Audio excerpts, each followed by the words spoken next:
Hello छात्रों, YouTube के हमारे इस स्टडी चैनल में आपका एक बार फिर से बहुत बहुत स्वागत है। आज की वीडियो हम पढ़ेंगे कक्षा 11 का गणित, जिसमें हम पढ़ेंगे चैप्टर नंबर 2, जिसका नाम है संबंध एवं फलन।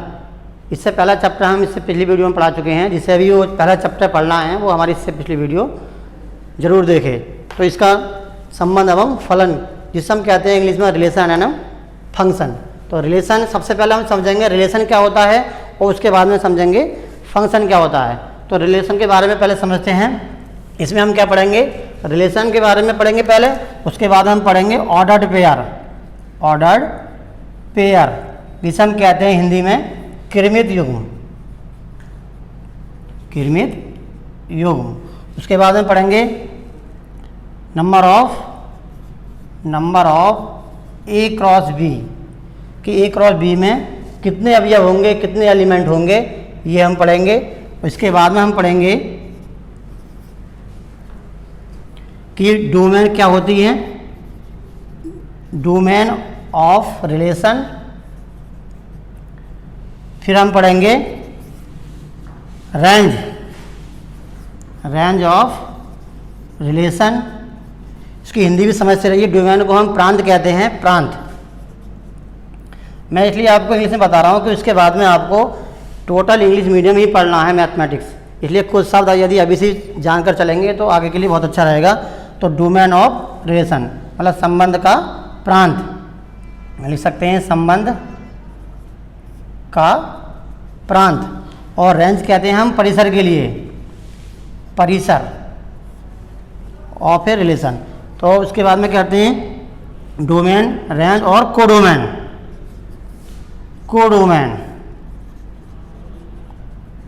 कोडोमेन हम कहते हैं सहप्रांत।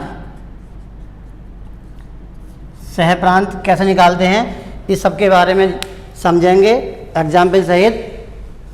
तो सबसे पहले समझते हैं, आइए हम रिलेशन कि रिलेशन क्या होता है।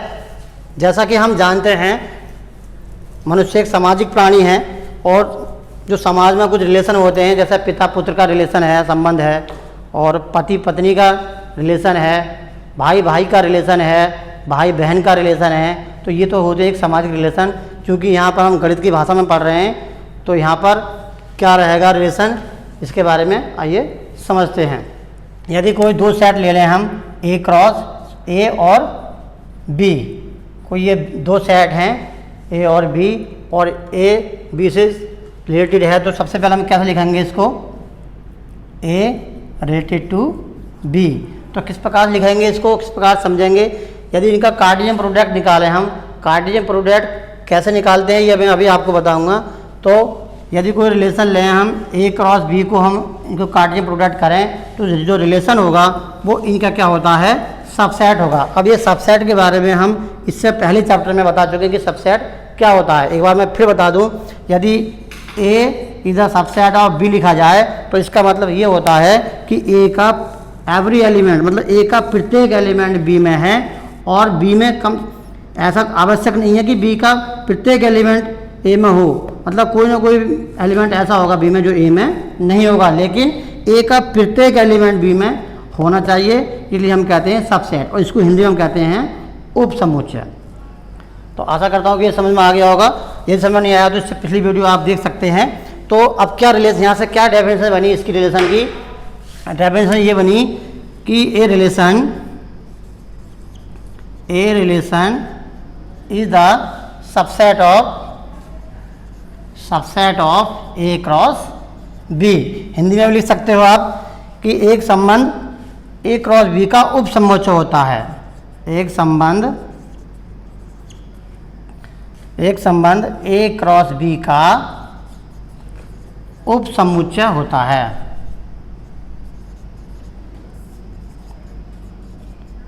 उपसमुच्चय होता है।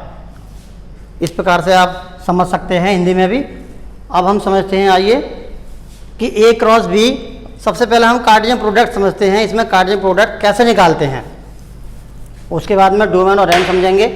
तो कार्टेशियन प्रोडक्ट कैसे निकालते हैं, यदि मैं ए बराबर कोई सेट ले लूँ मैं, जैसे ए बी और बी बराबर कोई सेट ले लें 1 2 3, हमें इनका कार्टेशियन प्रोडक्ट निकालना, ये बहुत मुख्य पॉइंट है, या ध्यान से समझेंगे।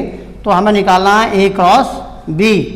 तो किस प्रकार से निकालते हैं, पहले हम ए के जो सेट है वो लिख लेते हैं, और क्रॉस और बी के जो एलिमेंट है वो लिखेंगे 1 2 3। अब हमें इनका कार्टेशियन प्रोडक्ट करना है, तो किस प्रकार से करेंगे, जैसे ए का है तो यहाँ पर जो ऑर्डर्ड है उसका विशेष ध्यान रखना है। तो जैसे ए का है तो ए का किससे बनेगा, पहले 1 के साथ में, उसको हम कर्ली ब्रैकेट में बंद करेंगे तो सबको अलग अलग छोटे ब्रैकेट में, तो 1 और ए और 1 हो गया। उस प्रकार से ए का किसके साथ करेंगे, 2 के साथ में, तो ए 2, फिर ए का 3 के साथ में, ए का 3 के साथ। इसी प्रकार से हम करेंगे बी के लिए, तो बी के लिए क्या करेंगे, बी 1, फिर बी का 2 के साथ, बी 2। इसी प्रकार से बी के 3 के साथ करेंगे तो बी 3। तो ये जो कहलाएगा, ये इस प्रकार से होता है हमारा कार्टेशियन प्रोडक्ट। अब ये जो देख रहे हैं इन्हें हम कहते हैं ऑर्डर्ड पेयर। ये ध्यान रखना है, ये कोई अलग अलग समुच्चय नहीं है, ये ऑर्डर्ड पेयर कहलाते हैं, जिसे हम कहते हैं हिंदी में क्रमित युग्म। ये जो है ये पहले जो सेट के प्रथम घटक हैं ये। तो अब यहाँ पर समझेंगे हम डोमेन। जैसे हम यहाँ मान लो डोमेन निकालें, अगर डोमेन निकाला जाए तो डोमेन जो होते हैं वो क्या होते हैं, जैसे ये क्रमित युग्म हैं, इनके प्रथम घटक के समुच्चय होते हैं। तो यदि मैं यहाँ से डोमेन निकालूं तो क्या निकलेगा, इसका प्रथम घटक देख रहे हैं हम, ए, यहाँ भी ए है तो ये भी है, इस प्रकार से ये ए और बी निकलेगा। तो डोमेन क्या हो जाएगा हमारा, ए हो जाएगा। अब यहाँ पर निकाला जाए रेंज है, डोमेन को प्रांत कहते हैं, प्रांत, और रेंज को हम कहते हैं परिसर। तो किस प्रकार से निकालते हैं, परिसर का जो मतलब है वो ये है कि दूसरे जो बी सेट है, बी सेट मतलब यहाँ पे कह सकते हैं ऑर्डर पेयर का सेकंड घटक, ऑर्डर पेयर का सेकंड घटक जो होगा वो हमारी रेंज होगी। जैसे यहाँ पर देख रहे हैं 1 है, 2 है, 3 है, इसको डबल बार में नहीं लिखना है, सिंगल बार लिखना है। जैसे ये तो कितना हो जाएगा, ये हो जाएगा हमारा 1 2 और 3, इस प्रकार से। तो ये क्या हो गया, हमारा डोमेन हो गया और रेंज हो गया। एक और आता है इसमें कोडोमेन, जिसे हम कहते हैं सहप्रांत, जिसे हम कहते हैं सहप्रांत, और इंग्लिश में कहते हैं इसको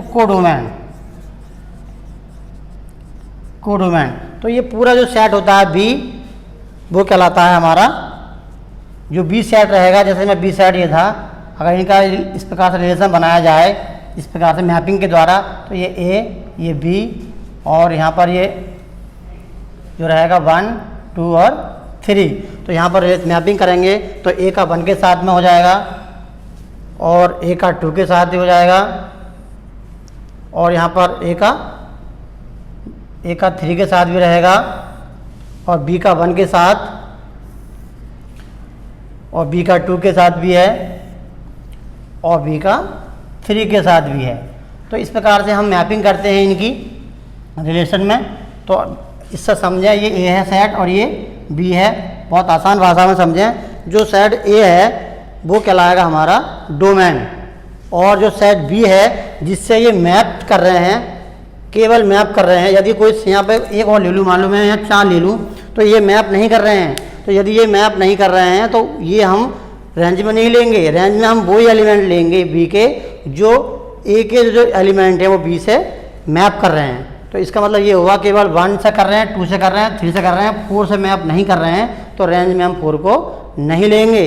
तो यहाँ पर जो रेंज हो जाएगी 1 2 3 हो जाएगी। लेकिन अगर हम बात करें यहाँ 4 की सह प्रांत की, तो सह प्रांत में चाहे वो एलिमेंट मैप कर रहे हैं या नहीं कर रहे हैं, जो सेट बी का पूरे जो टोटल एलिमेंट हैं वो हमारे सह प्रांत में आते हैं।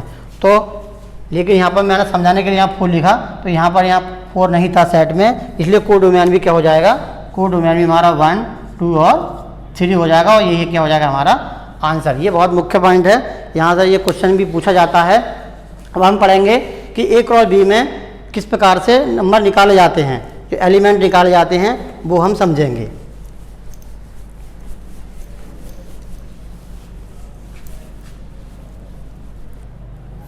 अब हम समझेंगे कि number of A cross B, यदि ए में ए बी और सी ये कोई एलिमेंट है और बी में 1 2 3 4 इस प्रकार से कोई एलिमेंट हैं, तो यदि हम इनके ऑर्डर पेयर निकालें कार्टेशियन प्रोडक्ट करके मतलब ए क्रॉस बी, तब हमें जो उसमें एलिमेंट आएंगे वो कितने आएंगे वो किस प्रकार से निकालते हैं। इसमें एक ऑब्जेक्टिव क्वेश्चन भी पूछा जाता है। इस प्रकार से कुछ एलिमेंट देंगे और वो पूछ लेंगे कि बताइए कि ए क्रॉस बी में कितने एलिमेंट हैं। तो इसके लिए फॉर्मूला आपको याद रखना है number of A cross number of B.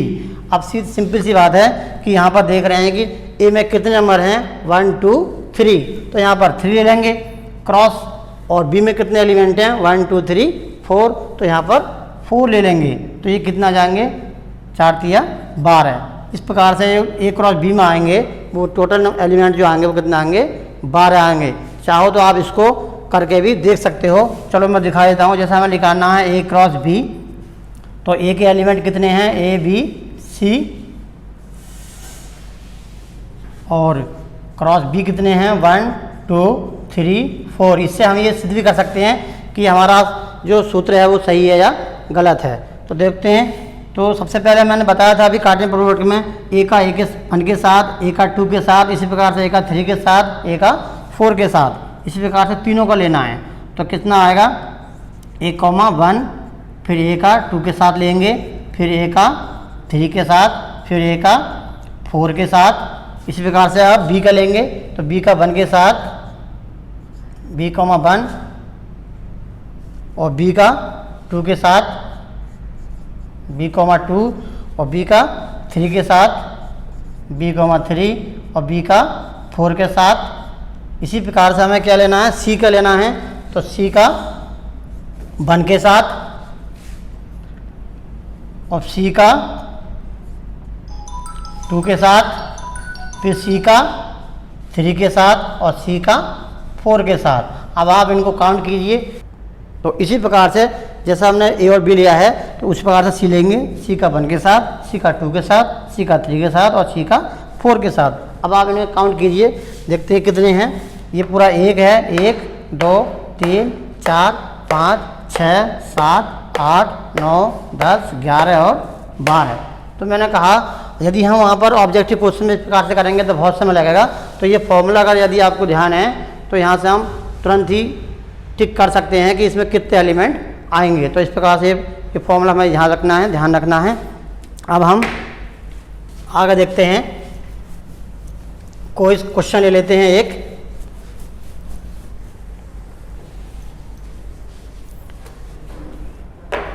जैसे मैं कोई क्वेश्चन लूँ ए कोई सेट है जिसमें है एलिमेंट 1 2 3 4, और बी कोई सेट लेते हैं जिसमें 1 2 3 4 5 6 7 और 8, ये कोई दो समुच्चय हैं और इनमें एक रिलेशन है। रिलेशन क्या है x y सच दैट, इस प्रकार से हैं x, y कि y बराबर x प्लस 1। इस प्रकार से हम गणित में रिलेशन दिखाते हैं। तो इसका क्या बनाना है, हमें क्या लिखने हैं, संबंध स्थापित करना है। संबंध कितना रहेगा और क्या क्या बनेंगे ऑर्डर पेयर के अनुसार। तो सबसे पहले हम देखते हैं कि इसमें दो सेट हैं, ये ए और एक बी। तो इसके हम एलिमेंट लिख लेते हैं 1 2 3 और 4। इधर कितने हैं 1 2 3 4 5 6 7 8। अब इस रिलेशन के अनुसार जो दे रखा है y इक्वल टू क्या है, y इक्वल टू है x प्लस 1। यदि मैं x के स्थान पर 1 लूँ, ये x के मान हैं और ये y, तो y हमारा कितना है x प्लस 1 है। यदि हम x के स्थान पर 1 लें तो y कितना आएगा, इस फॉर्मूले के अनुसार, इस जो दे रखा है रिलेशन के अनुसार लगाएंगे। जैसे मैं अगर यहाँ 1 लूँ तो y कितना हो जाएगा 2 हो जाएगा। तो 1 का क्या आ रहा है यहाँ पर 2 हो रहा है, और 2 का क्या हो रहा है इसके अनुसार वो 3 से होगा संबंध, और 3 का किससे होगा, 3 का 4 के साथ होगा इस रिलेशन के अनुसार, और 4 का किससे होगा, 4 का 5 से होगा। और इनका जो एलिमेंट है बी के वो इससे पूर्व जो इमेज होगी वो नहीं रहेगी, क्योंकि इसमें आगे एलिमेंट नहीं है, इतने ही बनेंगे।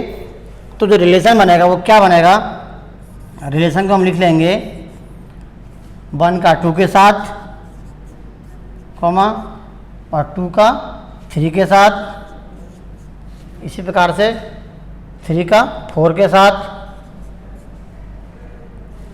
और 4 का 5 के साथ। तो ये हो जाएगा हमारा इनमें रिलेशन। अब हमें निकालना है यहाँ से डोमेन। डोमेन तो मैंने कहा जो ए का सेट है जो मैप कर रहा है, तो ए का जो सेट रहेगा वो क्या रहेगा, वो होता है हमारा डोमेन। या यहाँ से रिलेशन से समझेंगे तो प्रथम घटक हैं, प्रथम घटकों का जो समुच्चय रहेगा वो होगा हमारा डोमेन। तो प्रथम घटक इसमें 1 2 3 4 रहेंगे। तो कितना हो जाएगा हमारा डोमेन, 1 2 3 और 4। यहाँ से निकालना है फिर हमें रेंज।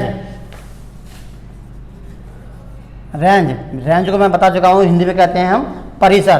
तो रेंज किस प्रकार से निकालेंगे, मैंने कहा जो ए के जो सेट होते हैं और बी में जिन एलिमेंट से, जिन अवयव से वो मैप करते हैं, उसमें हम रेंज को लेते हैं।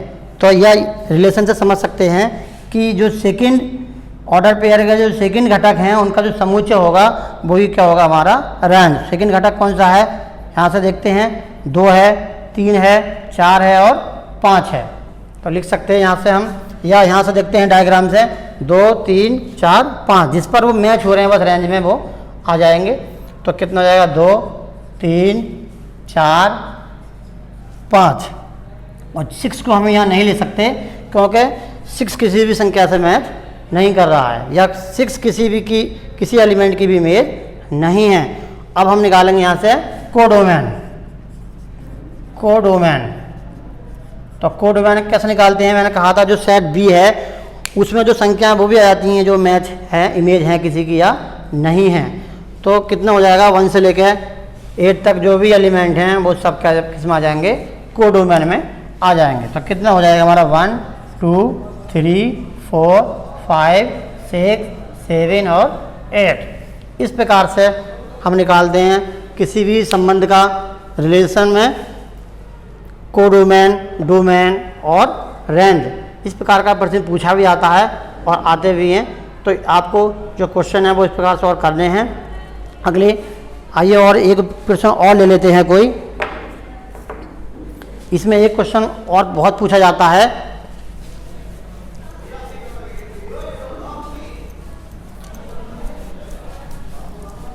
आप वीडियो को ध्यान से समझें और उसके बाद में क्वेश्चन करने का प्रयास करें। जिसमें एक क्वेश्चन और अधिकतर पूछा जाता है, जैसे x/3 + 1, y -2/3 बराबर, जैसे मान लीजिए यहाँ पर 4 है और यहाँ पर ये 5 है। तो ये जो ऑर्डर्ड पेयर हैं वो तभी बराबर होंगे जब इनका पहले का पहले के बराबर होगा और दूसरे घटक का दूसरे के बराबर होगा। तो क्या है, जैसे हम देखते हैं x/3 + 1 और बराबर किसको हो जाएगा, ये 4 के हो जाएगा। और यहाँ से जो y -2/3 है वो किसको हो जाएगा, वो 5 के हो जाएगा। तो हमें यहाँ से x और y ज्ञात करने थे। अब यहाँ से हम निकाल लेते हैं x/3, 4 को इधर लेके जाएंगे, 1 को तो कितना हो जाएगा -1 हो जाएगा। तो x/3 कितना हो गया 3। अब यहाँ से क्रॉस कर लेंगे तो x बराबर कितना हो जाएगा, वो 9 हो जाएगा। अब यहाँ से कितना आएगा देखते हैं, 2/3 को उधर लेके जाएंगे तो प्लस हो जाएगा। तो 5 + के 2/3। तो y की वैल्यू कितनी जाएगी, एलसीएम ले लेंगे इसका, 5 या 15 और प्लस के 2/3। तो y बराबर कितना हो जाएगा, 15 और 2 17/3। तो इस प्रकार से जो x का बराबर हो गया 9 और y बराबर कितना हो गया 17/3। तो इस प्रकार से हम x और y के मान ज्ञात करते हैं, निकालते हैं। आइए एक और प्रश्न ले लेते हैं इस प्रकार का।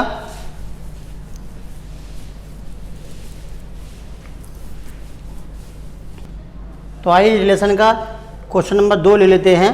जैसे ये है 2x, x + 3y बराबर है 4, 5 के। मैंने अभी बताया इससे पिछले जो क्वेश्चन में कि जो पहले घटक का युग्म है वो पहले के ही बराबर होगा। सॉरी, ये जैसे ये है तो इसके ये किसके आएंगे, 4 के बराबर में आएंगे। प्रथम जो एलिमेंट है ये घटक का वो प्रथम के ही बराबर होगा, और दूसरा जो किसके बराबर होगा वो दूसरे के ही बराबर होगा। मतलब ये हुआ कि 2x बराबर कितना लिखे हम 4, तो यहाँ से x का मान निकालेंगे कितना आ जाएगा, ये हो जाएगा हमारा 2 आएगा अपॉन में, और 2 2 या 4, तो x बराबर कितना आ जाएगा, ये वो हमारा 2 हो जाएगा। अब हमारे सेकंड का देख रहे हैं, सेकंड कितना है हमारा x प्लस 3y कितना आ जाएगा बराबर में 5। अब यहाँ से x की वैल्यू लगा दीजिए, x की वैल्यू हमने प्राप्त हो चुकी है 2, और 3y इक्वल टू कितना आ गया 5, और 3y बराबर 2 हो जाएगा तो क्या होगा, वो माइनस होगा, तो कितना आ जाएगा 3y बराबर आ गया यहाँ पर 3, और y बराबर आ जाएगा हमारा 3/3 मतलब 1। तो y इक्वल टू 1 और x बराबर 2, x बराबर 2 और y बराबर 1, ये हो जाएगा हमारा आंसर। आशा करता हूँ कि क्वेश्चन समझ में आ गया होगा। आइए देखते हैं नेक्स्ट पॉइंट। तो आइए रिलेशन का एक और क्वेश्चन ले लेते हैं। जैसे ये हमने कोई सेट ले लिया है समुच्चय 1 2 3 4 5 और 6 ये एलिमेंट हैं, और जो रिलेशन है वो दिया है x और y में इस प्रकार से है कि y equal to x minus 1। यहाँ पर कुछ भी रिलेशन दे सकते हैं, वो इसके अकॉर्डिंग चल रहा है आपको। तो इसके अनुसार हम बात करें तो यहाँ पर बनाएंगे ये मैप बोलते हैं इसे हम। तो ये ए सेट के लिए है और ये बी, तो यहाँ पर ये x के एलिमेंट आएंगे और यहाँ पर ये y के एलिमेंट आएंगे, और y कितना है हमारा x माइनस 1, इसके अनुसार निकालेंगे। यदि x के स्थान पर हम क्या ले रहे हैं 1, तो यहाँ पर 1 लगाएंगे।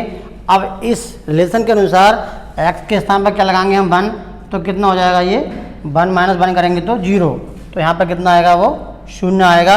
यदि हम 2 लगाएंगे तो इसके अनुसार कितना आएगा, 2 माइनस 1 करेंगे तो कितना आएगा यहाँ पर 1, और यहाँ पर हम क्या लगाएंगे 3 लगाएंगे, तो 3 लगाएंगे तो 3 माइनस 1 करेंगे कितना आएगा, यहाँ पर 2 आएगा।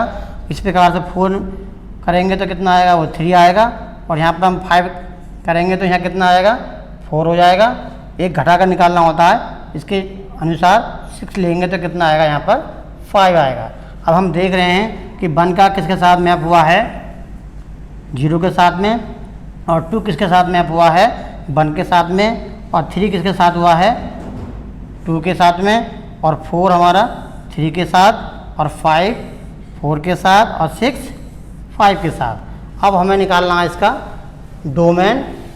तो डोमेन कैसे निकालेंगे, जो हमने अभी बताया था डोमेन मैंने कहा था जो ए के एलिमेंट हैं और जो इमेज बना रहे हैं, तो दिख रहे हैं वो सब क्या होगा, डोमेन होगा। ए का प्रत्येक एलिमेंट, तो ये क्या आएगा 1 2 3 4 5 और 6, तो ये हो जाएगा हमारा डोमेन। अब हमें निकालना है कोडोमेन।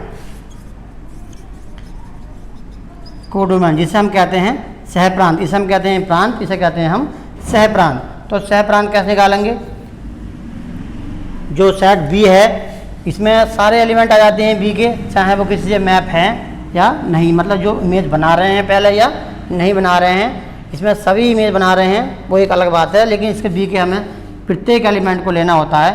तो क्या क्या है 0 1 2 3 4 और 5, इस प्रकार से ये हो गया हमारा कोडोमेन। अब निकालना कितना हमें रेंज को हम कहते हैं हिंदी में परिसर। परिसर कैसे निकालेंगे, परिसर निकालने के लिए मैंने अभी बताया था जो बी के एलिमेंट हैं जो अपनी जो इमेज बन रहे हैं उनको लेते हैं हम रेंज में। तो ये सभी इमेज बन रहे हैं तो कितना आ जाएगा, ये भी 0 हो जाएगा 1 2 3 4 और 5। तो इस प्रकार से हमने ज्ञात किए डोमेन, कोडोमेन और रेंज। अब ये हमारा आंसर हो जाएगा। अब हम समझेंगे फंक्शन, फलन, जिसे हम कहते हैं हिंदी में फलन और इंग्लिश में कहते हैं फंक्शन। तो अभी आपने समझा रिलेशन के बारे में, रिलेशन में इसकी परिभाषा समझी आपने, इसमें कार्टेशियन प्रोडक्ट समझा, फिर उसमें एलिमेंट कैसे निकालते हैं ये समझा, और फिर हमें किसी रिलेशन के डोमेन, कोडोमेन और रेंज कैसे निकालते हैं ये भी आपने समझा। तो आइए हम समझते हैं फलन, जिसे हम कहते हैं इंग्लिश में फंक्शन। ये क्या होता है, सबसे पहले आइए समझते हैं।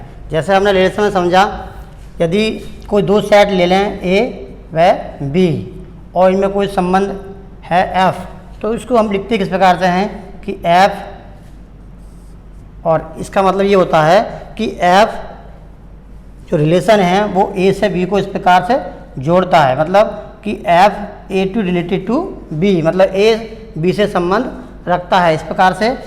या हम ये कह सकते हैं कि ए का प्रत्येक एलिमेंट बी के प्रत्येक एलिमेंट से क्या करेगा, मैप करेगा। लेकिन ये आवश्यक नहीं है कि बी का प्रत्येक एलिमेंट ए के एलिमेंट से मैच करे। तो इसमें कुछ नियम हैं वो आवश्यक हैं। एक नंबर में पूछा जाता है कि दिया हुआ जो फंक्शन है वो बताइए कि वो फंक्शन है या नहीं है। तो इसमें क्या करते हैं, जैसे कोई दो सेट हैं, मान लो ये ए है और ये बी है, और इसमें कोई एलिमेंट है मान लो ए बी और सी, और यदि इसमें मान लो 1 2 3 4 5, तो इसका प्रत्येक एलिमेंट इसके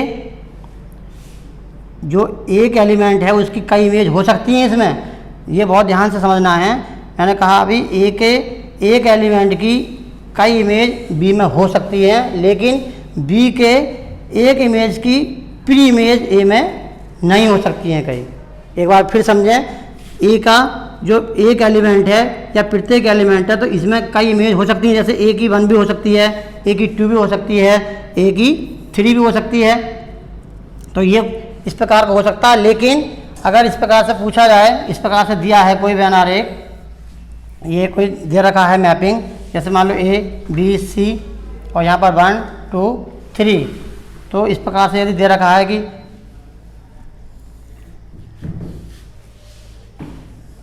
इस प्रकार से दे रखा है, मान लो 1 किसकी इमेज है, ए की भी है और 1 2 की भी है, इस प्रकार से, तो ये हमारा कोई फंक्शन नहीं होगा और इस प्रकार का जो होगा वो फंक्शन होगा।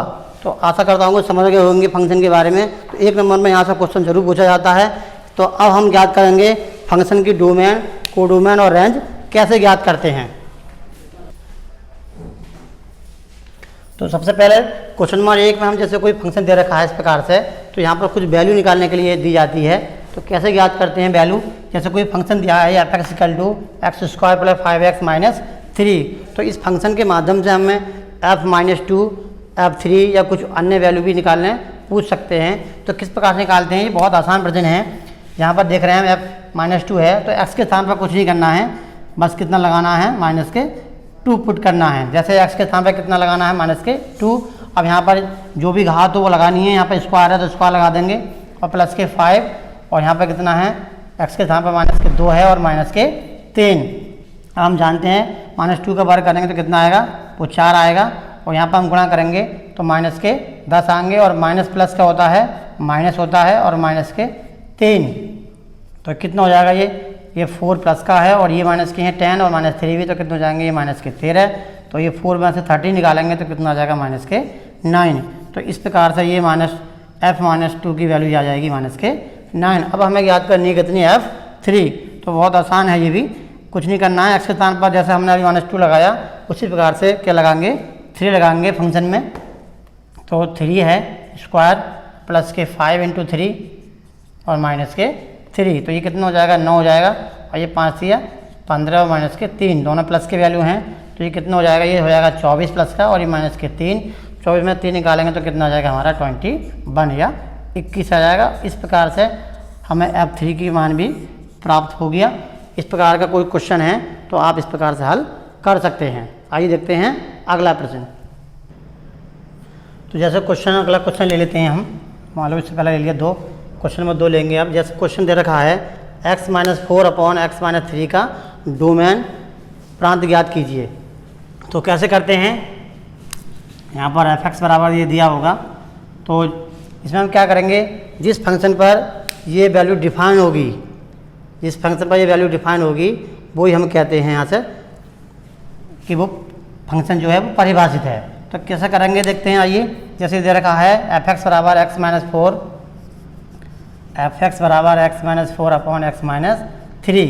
यदि हम इसको परिभाषित कब होगा, जब ये x-3 not equal to zero हो तभी ये परिभाषित होगा, वरना अपरिभाषित हो जाएगा। यदि सपोज करो यदि इसके स्थान पर हम जीरो लगा दें तो ये क्या हो जाएगा हमारा, जीरो से हम भाग करेंगे किसी को तो क्या आ जाएगा, इन्फिनिट हो जाएगा, और हम उससे हम क्या कहते हैं, अपरिभाषित। लेकिन हमारा फंक्शन क्या होना चाहिए, वो परिभाषित होना चाहिए।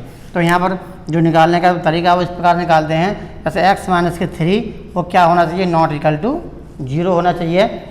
तो x को उधर लेके जाएंगे तो x बराबर निकालेंगे तो 3 हो जाएगा, तो क्या होगा, वो प्लस का आएगा।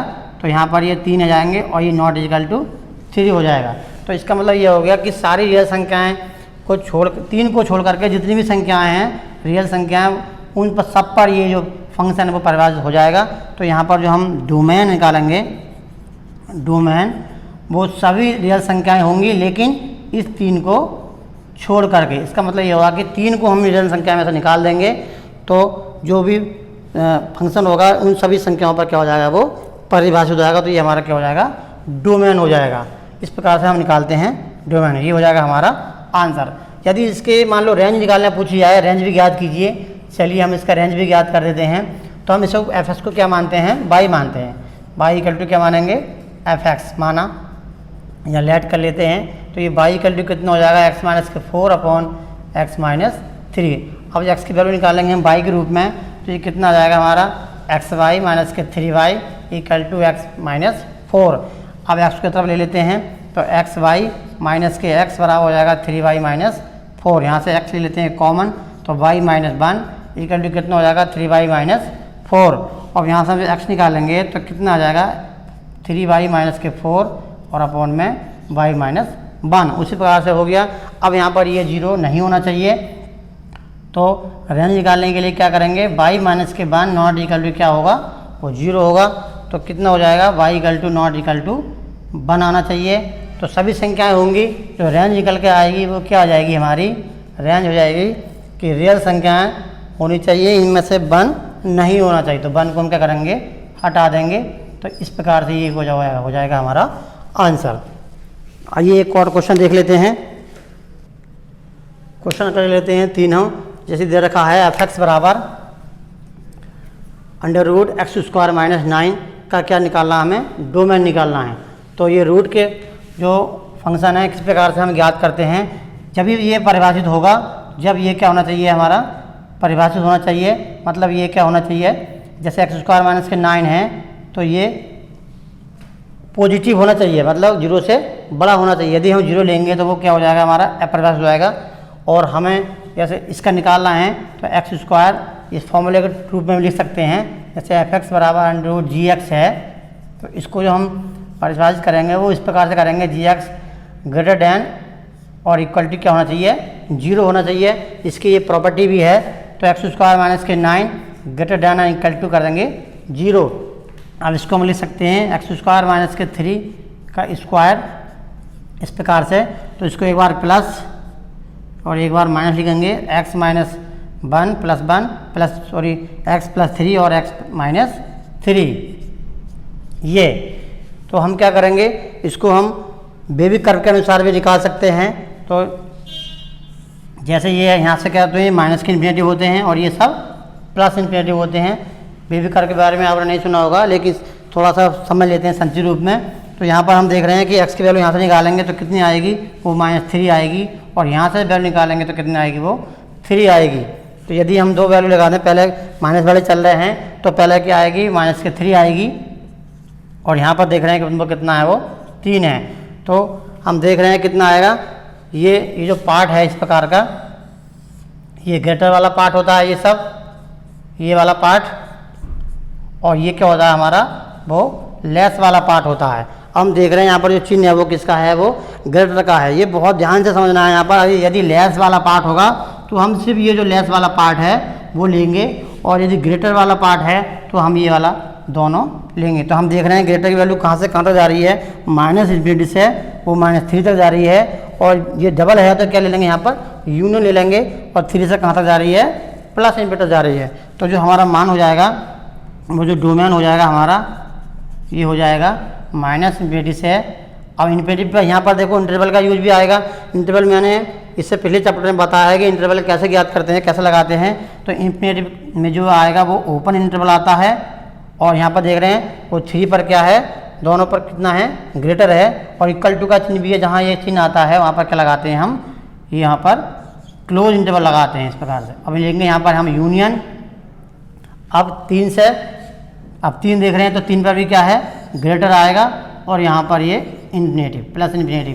ये विशेष रूप से ध्यान रखें, सॉरी यहाँ पर ओपन आएगा, ये ओपन के बारे में मैंने बताया था पहले, इसको हम क्लोज इंटरवल कहते हैं इस प्रकार का, और ये जो होता है वो ओपन होता है, और ओपन को हम इस रूप में भी लिख सकते हैं, और ये होता है हमारा सेमी क्लोज।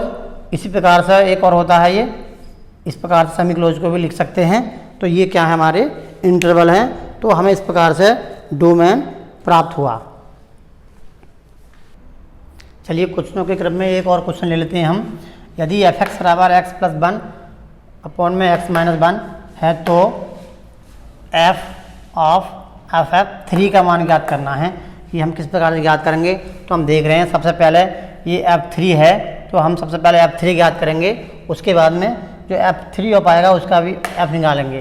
तो किस प्रकार निकालेंगे, सबसे पहले हम निकाल लेते हैं F3। तो हम क्या करेंगे, x के स्थान पर लगाएंगे हम वैल्यू 3, तो 3 + 1 अपॉन में 3 - 1, तो कितना हो जाएगा, ये हो जाएगा हमारा F3 इक्वल टू, ये हो गया हमारा 4, ये हो गया 2, तो 2 से काटेंगे 2 × 2 = 4, तो F3 कितना ज्ञात हुआ हमें, ये हुआ 2।